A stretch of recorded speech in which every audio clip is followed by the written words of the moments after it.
வஞ்சியின் செல்வன். இறுதி அத்தியாயம் 50. விடை பெற்றால் யவன அழகி. இளவரசர் செங்குட்டுவரின் மனவேகத்திற்கு ஈடு கொடுப்பது போல புயலை போல சீறி கொண்டு சென்று முசிறி பட்டினத்தை அடைந்தது அவரது வெள்ளை நிறப்புறவி. அதிலிருந்து குதித்ததும் கண்ணில் பட்ட துறைமுக காவல் படையை சேர்ந்த காவலனை அழைத்து காவல் படை தலைவனை அழைத்து வர கட்டளையிட்டார். அவன் சென்று அழைத்து வந்ததும் உடனடியாக அந்த நேரத்திலேயே கடற்கரை நெடுகிலும் காவல் வீரர்களை அனுப்பி அக்ரிபானா, அகிலஸ் இவர்களின் அடையாளங்களை கூறி அவர்களை தேடி பிடிக்கும்படி கட்டளையிட்டார். அத்துடன் நிற்கவில்லை. விடியற் காலையில் புறப்பட தயாராக இருந்த யவன கலங்களிலும் காவல் வீரர்களை அனுப்பி அவர்களை தேடி பார்க்க ஆணையிட்டார். காவல் வீரர்கள் கரையெங்கும் அலைந்து திரிந்து தேடினார்கள். அங்கு நடமாடி கொண்டிருந்த மக்களிடையே புகுந்து புறப்பட்டு அவர்கள் செய்த கலேபரத்தால் துறைமுகமே பரபரப்பிற்கும் பதட்டத்துக்கும் உள்ளானது. காவலர்கள் இவ்வாறு கடற்கரையை சல்லடை போட்டு சலித்து கொண்டிருந்த போது இளவரசருக்கு சட்டென்று ஏதோ நினைவுக்கு வந்தது போல கடற்கரையில் யவன நாட்டு வணிகர்கள் வழக்கமாக தங்கும் விடுதிக்கு சென்றார். அந்த காலை வேளையில் இளவரசர் தமது விடுதிக்கு முன்பாக வந்து நிற்பதை கண்ட வணிகர்கள் சிலர் அவரிடம் வந்து வணக்கம் செலுத்திவிட்டு என்னவென்று விசாரித்தனர். அவர்களிடம் அரண்மனையில் பணிபுரிந்து கொண்டிருந்த அகிலஸ், அக்ரிபானா இருவரும் அனுமதியின்றி அங்கிருந்து வெளியேறிவிட்டார்கள் என்றும் நேற்று இரவு முதல் அவர்களை காணவில்லை என்றும் அவர்கள் இங்கு வந்திருக்கிறார்களா என்றும் விசாரித்தார். அவர்கள் தாங்கள் இங்கு வந்தபோது கண்டதுதான் என்றும் பிறகு அவர்களை கண்டதே இல்லை என்றும் கூறிவிட்டனர்.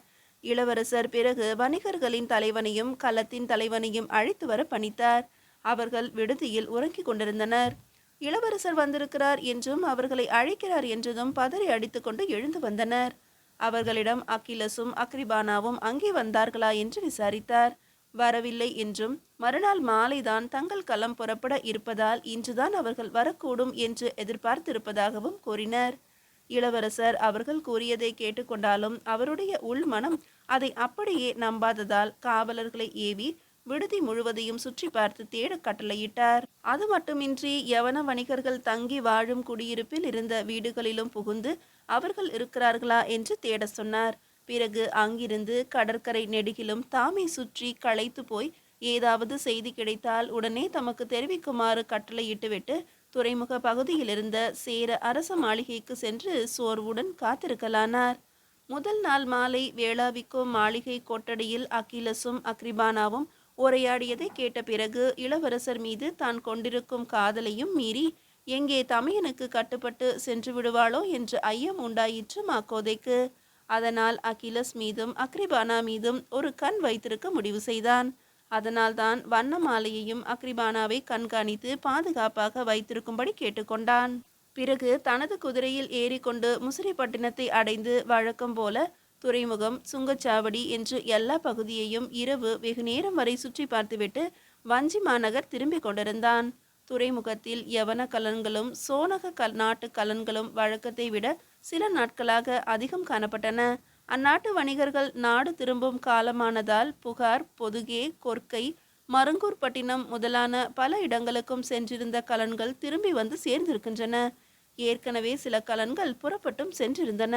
இந்த சூழ்நிலையில் இளவரசர் அக்ரிபானா மீது கொண்டிருந்த காதலை நன்கு அறிந்த மாக்கோதை அவள் தன் நாட்டுக்கு திரும்பி விடாமல் பார்த்து கொள்ள வேண்டும் என்று முடிவு செய்திருந்தான். இவ்வாறான சிந்தனையுடன் முசிறி பட்டினத்திலிருந்து வஞ்சிமா நகர் செல்லும் சாலையில் சென்று கொண்டிருந்த போது தனக்கு முன்பாக ஒரு உயர் வகையை சேர்ந்த கம்பீரமான குதிரை தன்னந்தனியாக அதன் மீது ஒருவரும் இல்லாமல் விரைந்து ஓடிக்கொண்டிருப்பதை கவனித்தான். வியப்புடன் அதை பின்தொடர்ந்த போது அது தானாக வேளாவிக்கோ மாளிகை குதிரை கொட்டடிக்கு போய் சேர்ந்தது. எப்படி அது வெளியே சென்றது, யார் அதை இங்கிருந்து செலுத்தி கொண்டு சென்றிருப்பார்கள் என்று காவலர்களிடம் விசாரிக்க மாளிகைக்கு சென்றபோது காவல் வீரர்கள் சிலர் அங்கிருந்து பரபரப்புடன் விரைந்து சென்று கொண்டிருந்தார்கள். என்ன நடந்தது என்று கேட்டபோது மாளிகையிலிருந்து யவன பணிப்பெண் ஒருத்தி தப்பி சென்று விட்டாள் என்றார்கள். அத்துடன் குதிரை கொட்டடியில் பணியாற்றி கொண்டிருந்த அகிலஸையும் காணவில்லை என்றார்கள். தான் எது நடந்துவிடக் கூடும் என்று அஞ்சினானோ அது நடந்தே விட்டதே என்று அறிந்து திடுக்கிட்டான் மாக்கோதை. எப்படியும் அவர்களை கண்டுபிடித்து விடுவது என்ற உறுதியுடன் நேராக துறைமுகத்திற்கு விரைந்தான். இவ்வளவு அவசரமாக தப்பியவர்கள் எங்கும் ஒளிந்திருக்க வாய்ப்பில்லை என்றும் ஏதாவது களத்தில் ஏறி புறப்பட்டு விடவே முயல்வார்கள் என்றும் அவனுக்கு மனதில் தோன்றியதால் துறைமுக தலைவர்களிடம் சென்று அன்று இரவு ஏதாவது கலன்கள் அங்கிருந்து புறப்பட்டு சென்றனவா என்று விசாரித்தான். மறுநாள் மாலைதான் யவன நாட்டு பெரிய கலன்கள் 5-6 புறப்பட உள்ளன என்றும் ஒரே ஒரு சோனக கலம் மட்டும் சிறிது நேரத்துக்கு முன்னர் புறப்பட்டு சென்றதும் என்றும் தெரிவித்தார். சோனகம் வரை அதில் சென்று பிறகு அங்கிருந்து யவனம் செல்லும் களத்தில் ஏறி நாடு திரும்ப அவர்கள் முடிவு செய்திருக்கலாம் என்று எண்ணிய மாகோதை அந்த களத்தில் அவர்கள் செல்கிறார்களா என்று அறியும் பொருட்டு அங்கிருந்து நேராக துறைமுகத்தை அடைந்தான். சிறிது நேரத்துக்கு முன்னால் ஒரு களம் புறப்பட்டு சென்றது என்றும் கடைசி நேரத்தில் அங்கு வந்த ஒரு யவன இளம் பெண்ணும் இளைஞனும் அதில் ஏறி சென்றனர் என்றும் அங்கு இருந்தவர்களை விசாரித்த போது அவர்கள் தெரிவித்தனர். இனி தாமதம் கூடாது என்று முடிவு செய்த மாகோதை துறைமுகத்தில் நின்றிருந்த சேர நாட்டு போர்க்களம் ஒன்றை அணுகி அதன் தலைவனிடம் சற்று முன்பு அங்கிருந்து புறப்பட்டு சென்ற யவன நாட்டை சேர்ந்த சிலர் அரண்மனையிலிருந்து தப்பி செல்கின்றனர் என்றும் அந்த களத்தை பின்தொடர்ந்து சென்று அவர்களை பிடித்து வருமாறு இளவரசர் கட்டளையிட்டிருக்கிறார் என்றும் அவனிடம் அவசரமாக கூறினான். கடற்போர் நிகழ்ந்தபோது அவனுக்கு மாகோதை நன்கு அறிமுகமாகியிருந்தான் என்பதால் உடனே அவன் வேண்டுகோளை கட்டளையாக ஏற்றான். முன்னால் புறப்பட்டு சென்ற களத்தை தேடி பின் தொடர்ந்து விரைந்தது சீர நாட்டு களம். களத்தின் தலைவன் யவன சோன வணிகர்கள் செல்லும் மேலே கடல் வழியை நன்றாக அறிந்தவன். முன்பு அந்த கலன்களுக்கு நடுக்கடல் வரை சென்று பாதுகாப்பு பணியில் ஈடுபட்டிருந்தவன் என்பதால் எந்த தயக்கமும் இன்றி களத்தை செலுத்தினான். நள்ளிரவு தொடங்கி விடியும் வரை எங்கும் நிற்காமல் மேலே கடலில் விரைந்து கொண்டிருந்தது களம். காலையில் கதிரவன் புறப்பட்டு பொன்னொளி கதிர்கள் கடல் அலைகள் மீது படர்ந்து எதிரொலித்த போது மேற்கே சிறிது தூரத்தில் ஒரு களம் பாய் விரித்து சென்று கொண்டிருப்பது புலப்பட்டது. கை நழுவ விட்ட புதையல் மீண்டும் கைக்கு கிடைத்தது போல அளவற்ற மகிழ்ச்சியடைந்தான் மாகோதை. களத்தின் வேகத்தை இன்னும் அதிகப்படுத்தினான் களத்தின் தலைவன். கைக்கு எட்டிய தூரத்தில் இதோ வந்துவிட்டோம் என்ற ஆனந்தத்தில் களத்தில் மேல் தளத்திலிருந்து கீழே விரைந்தான் மாகோதை. அப்போது முன்னால் சென்ற களத்திலிருந்து சிலர் ஒருவர் பின் ஒருவராக கடலில் குதித்ததை கண்டான். ஏன், என்ன நடக்கிறது? குதித்தவர்கள் யார்? ஒருவேளை அக்ரிபானா தானோ? துடிக்கும் நெஞ்சுடன் அந்த களத்தில் உள்ளவர்களுக்கு குரல் கொடுத்து என்ன நடந்தது என்று உரத்த குரலில் கேட்டான். அவர்கள் ஒரு பெண் கடலில் குதித்து விட்டாள் என்றும் அவளை காப்பாற்ற இருவர் குதித்தனர் என்றும் கூறினர்.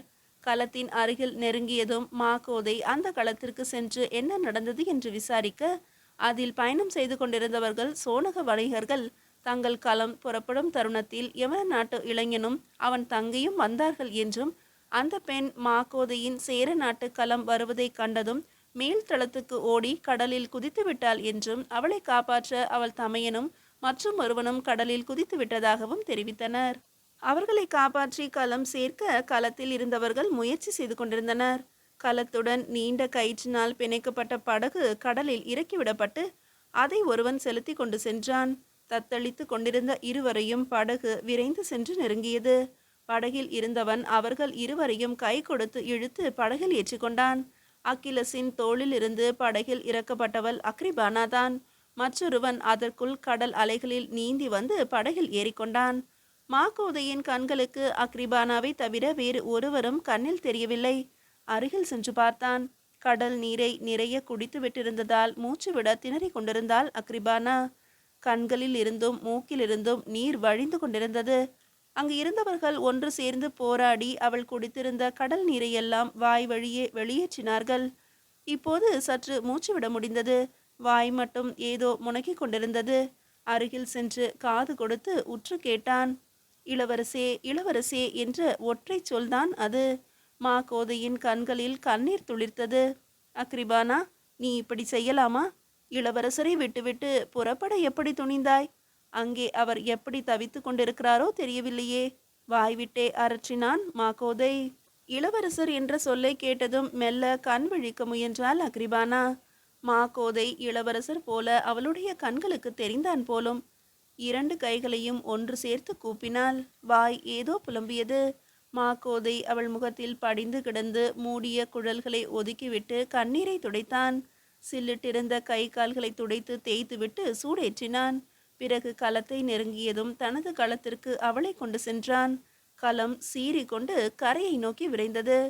கதிரவன் உச்சிக்கு வந்த நேரத்தில் களம் கரை சேர்ந்த செய்தியும் அக்ரிபானாவை மாகோதை கொண்டு வந்து சேர்த்த செய்தியும் காற்றில் பறந்து சென்று இளவரசரின் காதுகளுக்கு போய் சேர்ந்தது. விரைந்தோடி வந்தார் இளவரசர். அவரிடம் அக்ரிபானாவை ஒப்படைத்தான் மாக்கோதை. மார்பு மெல்ல எம்பி தாழ்ந்து கொண்டிருந்தது. ஆ, உயிரோடு ஒப்படைத்து விட்டோம் அவளை. அண்ணாந்து இறைவனுக்கு நன்றி கூறிவிட்டு கண்களில் நீர் பொங்க இளவரசனை நோக்கினான். சொல்லில் வடிக்க ஒண்ணா வேதனையை அவர் முகம் பிரதிபலித்து கொண்டிருந்தது. உதடுகள் துடிக்க, கைகள் நடுங்க, துவண்டு கிடந்த அவளை வெள்ளை வெளேரென்ற கரங்களை சேர்த்து பற்றி கொண்டார். அவருடைய இதய துடிப்பு நாடி நரம்புகள் வழியாக அவளுடைய கைகளுக்கும் அங்கிருந்து இதயத்துக்கும் பாய்ந்து சென்றது. கண்கள் சட்டென்று திறந்தன. இளவரசனை நோக்கின. முகம் மலர்ந்தது. உடலை அசைத்து எழ முயன்றாள். வேண்டாம் என்று மார்பு மீது தாங்கிக் கொண்ட இளவரசரிடம் இப்போது முகம் மலர மனதார பேசினாள். என்னை மன்னித்து விடுங்கள் இளவரசே. உங்களை பிரிந்து சென்று உயிர் வாழ என்னால் இயலாது. சேர்ந்து வாழவும் வழி இல்லை. அதனால் நான் சென்று வருகிறேன். என்னை மன்னித்து விடுங்கள். இளவரசி வேண்மாளை மணந்து கொண்டு நீடூழி நீங்கள் வாழ வேண்டும். என் உயிர் இந்த கடல் காற்றோடு சேர்ந்து உங்கள் மூச்சு காற்றோடு கலந்துவிடும். என் உடலை உங்கள் மண்ணுக்கே சொந்தமாக்கி விடுங்கள். இவ்வாறு கூறியவாறு அக்ரிபானா இளவரசரின் முகத்தை இமைக்காமல் பார்த்து கொண்டிருந்தாள். கண்களிலிருந்து கண்ணீர் வழிந்தது. அவள் கரங்கள் இளவரசரின் கரங்களை இறுக பற்றியவாறு இருக்க, சிறிது நேரத்தில் அவள் தலை இளவரசரின் மடியில் சாய்ந்தது. வஞ்சியின் செல்வன் நிறைவடைந்தது. முடிவுரை. இளவரசி வேண்மாள் பற்றி சோதிடர் கூறியதை அரசி நற்சோனையாரும் வேணாட்டரசரும் மறக்கவே இல்லை.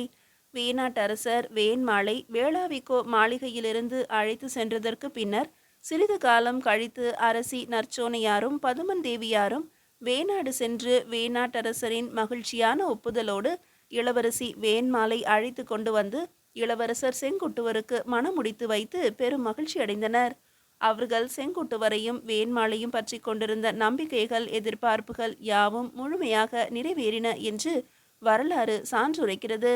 செங்குட்டுவர் தன் மனதில் குடிக்கொண்ட யவன அழகி அக்ரிபானா மீது கொண்ட தீராத காதலின் நினைவாக முசிறிப்பட்டினத்து கடற்கரையில் அகஸ்டஸ் மன்னரின் கோயிலுக்கு அருகில் அக்ரிபானாவின் அழகிய உடலை புதைத்த இடத்தில் ஒரு கோட்டம் எழுப்பினார். அதுவே அவர் எழுப்பிய முதற் கோட்டமாகும். அகஸ்டஸ் கோயிலுக்கு வந்து செல்லும் யவன வணிகர்கள் அதன் பக்கத்தில் உள்ள அக்ரிபானா கோட்டத்துக்கும் சென்று தங்கள் நாட்டு பெண் ஒருத்திக்கு தமிழ்நாட்டில் கிடைத்த பெருமையை கண்டு பெருமிதமடைந்து சென்றனர். குடநாட்டு இளவரசர் பற்றி அருகன் கோட்டத்து அருகன் அடிகளாரும் ரிஷப தெய்வ அடிகளும் கண்ட கனவு எவ்வளவு சிறப்பாக நிறைவேறியது என்பதையும், அந்த மகா வீரரின் அருளால் ஐம்புல நாட்டங்களை வீரத்துடன் வென்று கல்வியிலும் கலைகளிலும் இணையற்ற புலமை எய்தினார் என்பதையும் நாம் அறிவோம். தமிழ் மொழியின் நெஞ்சை அள்ளும் முதற் காவியமான சிலப்பதிகாரத்தை படைத்தளித்த இளங்கோ அடிகளாக உயர்நிலை எய்தி 2000 ஆண்டுகளும் கடந்த பின்னர் இன்றளவும் ஈடு இணையற்ற புலவராக போற்றப்படுகிறார். நமது கதை நடக்கும் காலத்தில் சேர நாட்டுக்கும் துளு நாட்டு மன்னன் நன்னனுக்கும் இடையே நிலவிய பகைமை சூழலை கண்டோம். இக்காலகட்டத்தில் நேரடி போர் மூளவில்லை. செங்குட்டுவரின் வெற்றிகளால் சிறிது காலம் நன்னன் அடங்கியிருந்தான். ஆனால் இமயவரம்பருக்கு பின்னர் மூத்த இளவரசரான களங்காய் கன்னி நார்முடிச்சேரல் அரியணை ஏறியிருந்த காலத்தில் நன்னன் தனது நெடுநாளைய பேராசைப்படி புன்னாட்டின் மீது படையெடுத்து அதை கைப்பற்றி கொண்டான்.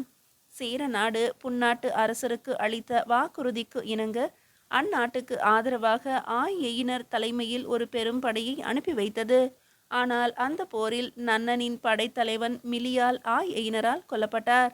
அது மட்டுமின்றி சேரரின் பூழி நாட்டின் மீது படையெடுத்து அந்த நாட்டை தன் நாட்டுடன் சேர்த்து கொண்டான். ஆனால் இந்த வெற்றி நிலைக்கவில்லை. நார்முடிச்சேரல், செங்குட்டுவர், ஆட்கோட்பாட்டு சேரலாதன் ஆகிய 3 சகோதரர்களும் படையுடன் சென்று போரிட்டு பூழி நாட்டை மீட்டனர். நன்னனும் அவன் வழியினரும் தொடர்ந்து போரிட்டாலும் இறுதி வெற்றியை சேரரே பெற்றனர். அக்ரிபானாவும் இளவரசி வேண்மாளும் இல்லாத வேளாவிக்கோ மாளிகையில் தொடர்ந்து இருக்க வண்ணமாலைக்கு மனமில்லாத நிலையில் அரசியாரிடம் விடைபெற்று கொண்டு அங்கிருந்து வெளியேறி ஏற்கனவே தன் உள்ளத்தை கவர்ந்திருந்த மாக்கோதையை மணந்து கொண்டாள். அக்ரிபானாவின் இழப்பு மாக்கோதையை மிகவும் பாதித்திருந்ததால் அதிலிருந்து விடுபடுவதற்காக இளவரசர் செங்குட்டுவரின் அனுமதியை பெற்று வண்ணமாலையுடன் கொடுமணம் சென்று அங்கு தன் பழைய தலைவர் நீலக்கல் வண்ணக்கர் இளநாகரின் பணியில் மீண்டும் சிறிது காலத்துக்கு ஈடுபட்டான். மீண்டும் நல்லதொரு கதையில் சந்திக்கிறேன். நன்றி.